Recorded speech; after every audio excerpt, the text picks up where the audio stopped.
y equals a sin 2 pi by lambda c t minus x, যেখানে t সময়, x সরণ, lambda তরঙ্গ দৈর্ঘ্য। c এর মাত্রীয় সংকেত কি? অপশন দেওয়া আছে। আগে নিজেরা পজ করে ট্রাই করি কোনটা হবে। তো চলো দেখে নেওয়া যাক।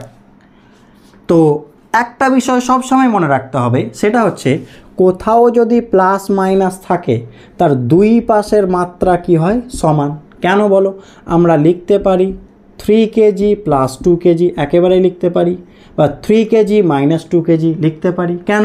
কারণ কেজি কেজি, কেজি ভর, মাত্রা এম, এরও মাত্রা এম, যেহেতু মাত্রা সমান লিখতে পারি। কিন্তু আমরা এটা লিখতে পারি না 3 কেজি প্লাস 2 মিটার বা 3 কেজি মাইনাস 2 মিটার লিখতে কেন পারি না? তার কারণ এটা পারি, এটা পারি না। এটা কেন পারি না? তার কারণ কেজি ভর মাত্রা এম, মিটার দৈর্ঘ্য মাত্রা এল। সুতরাং কখন প্লাস মাইনাস আকারে লেখা যাবে? যদি তাদের মাত্রা সমান হয়। তার মানে উল্টোভাবে বলতে পারি, কোথাও যদি প্লাস মাইনাস আছে তাদের মাত্রা কি? দুই পাশের মাত্রা সমান।